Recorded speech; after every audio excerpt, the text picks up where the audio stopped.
रामकृष्ण हरी. तर कसे आहात मित्रांनो? तर आज सकाळी कंपनीमध्ये जाताना हे बघा, आयशर आणि मोटरसायकलमध्ये अपघात झाला होता.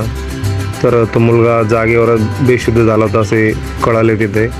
आणि मित्रांनो, गाडी थोडी हळू चालवायला पाहिजे. इकडे तिकडे बघून तर आता आलं कंपनीमध्ये, आता जाऊया कामावरती. ज्यावेळेस आम्हाला जेवणाची सुट्टी झाली, मध्ये जेवण वगैरे झाल्यानंतर आम्ही बघितलं तर आमच्या कंपनीसमोरसुद्धा गेटवरती हा ट्रॅक्टर पलटी झाला होता. आणि हा ट्रॅक्टर गवळीशूरचा आहे असं आम्हाला माहीत पडलं. आणि कंपनीच्या गेटवर इथं म्हणजे याच्या अगोदर पण एक वेळेस कारचा ॲक्सिडेंट झाला होता. तो माणूस जागेवर गेला होता. शहरामध्ये रोडवरती ॲक्सिडेंट नेहमी होतच राहतात. फक्त आपण काळजी घ्यायची, गाडी दमाना चालवायची आणि व्यवस्थित बघून. तर हा जो समोर पडलेला भुसा दिसते आणि ते जे गतिरोधक आहे, त्या गतिरोधकमुळे आणि ते जे भुसा होता त्या भुसावरती ट्रॅक्टरचं ज्यावेळेस ब्रेक मारला त्यावेळेस ट्रॅक्टर सरकला असं त्या ड्रायव्हरचं म्हणणं होतं. परंतु तो ड्रायव्हरसुद्धा दारू पिलेला होता, त्याच्यामुळे पण ती गोष्ट झालेली असेल. त्यानंतर इथं हा क्रेन आला आणि क्रेनने हे ट्रॅक्टर सरळ करून घेतलेलं आहे मित्रांनो.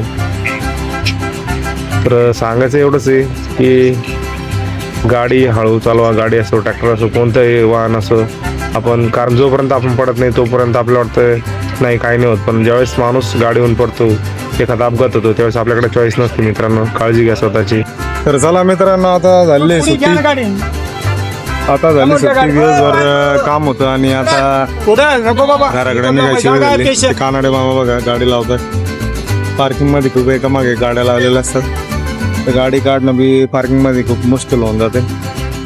तर गाडी साईडला करून गाड्या काढावं लागतात. तर चला मित्रांनो, भेटूया पुढच्या व्हिडिओमध्ये. हो पाहुणे, तुम्ही एकच नाही राहा. हे आमचे सुपरवायझर तिथे कंपनीमध्ये असता नेहमी. ते गोडाऊनलाच दुसरे सुपरवायझर आहे. तर चला, चालले का? हो. तर मित्रांनो, आत्ताच घरी आलोय आणि पाय वगैरे धुतले, फ्रेश झालो आणि थोडासा आराम केला आणि आता जेवणाची वेळ झाली आहे. तर चला मित्रांनो, जेवण करूया.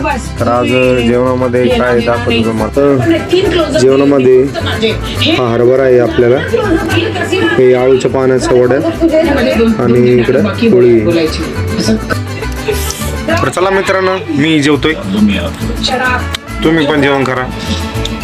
आणि आपले जर तुम्हाला डेली रुटीन व्हिडिओ जर आवडले तर आपल्या चॅनलला फॉलो करा आणि सबस्क्राईब बी करून घ्या यूट्यूबला जाऊन. धन्यवाद.